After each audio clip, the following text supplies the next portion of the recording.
Que vit Ézéchiel quand il déclare « j'eus des visions divines », c'est-à-dire des visions données par Dieu? Qu'est-ce qu'il y avait dans ces visions de Dieu? Comme il est écrit dans le chapitre 1er, il vit un trône, et ensuite il vit comme une figure d'homme, Ézéchiel 1,26.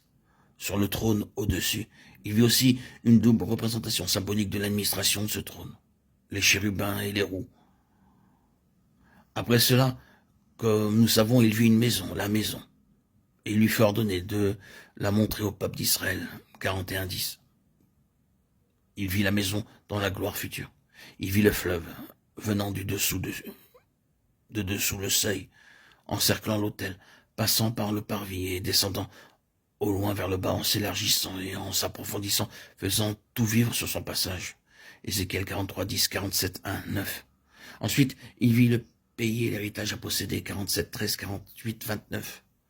Et pour terminer, il vit la ville. Et le nom de la ville, le Seigneur est là. Ézéchiel 48, 30, 35. C'est la finalité de tout. Le Seigneur est présent là. Ce que je veux particulièrement souligner, c'est tout ce que nous voyons dans ce livre et la conséquence et l'expression de ce trône et de cet homme qui est placé au-dessus. Bien sûr, c'est très simple à comprendre. Tout émane et résulte du grand fait qu'il y a ce quelqu'un à cette place, à ce lieu de l'autorité du gouvernement suprême. À cause de cette déclaration éternelle de Dieu, l'unique, c'est le Seigneur Jésus, le Fils de Dieu. Il a été exalté à la droite de la majesté dans les cieux. Hébreux 1, 3, 8, 1.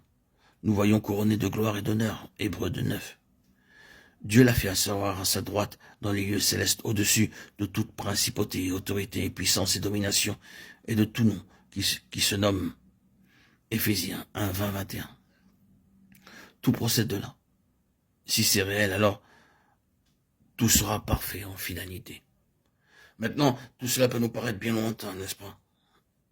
Nous avons parlé des circonstances dans lesquelles Ézéchiel vivait et accomplissait son ministère, la période, le lieu et l'état des choses.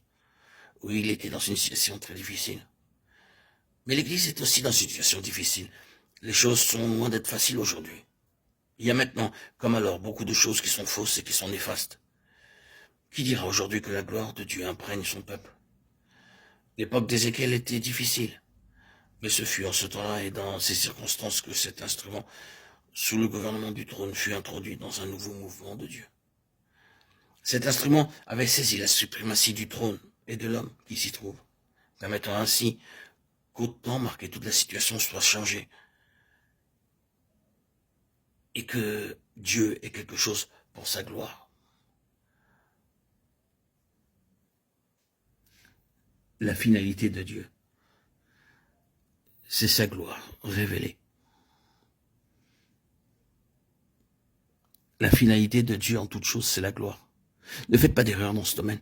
Si vous voulez savoir en chaque chose que Dieu recherche et vers quoi il tend, et cela englobe d'innombrables détails dans tous les domaines, que ce soit dans la vie personnelle ou la vie corporative, et même par rapport aux nations qui nous entourent, la réponse c'est que la finalité de ce que Dieu veut, c'est la gloire. Ceci étant, il doit être clair qu'il établit toujours ce principe au début de chaque nouveau mouvement. Il établit comme ce qui gouvernera la mesure ou le mouvement de ce qu'il entreprendra. Tout est gouverné par cette finalité qui conduira à chaque nouveau commencement.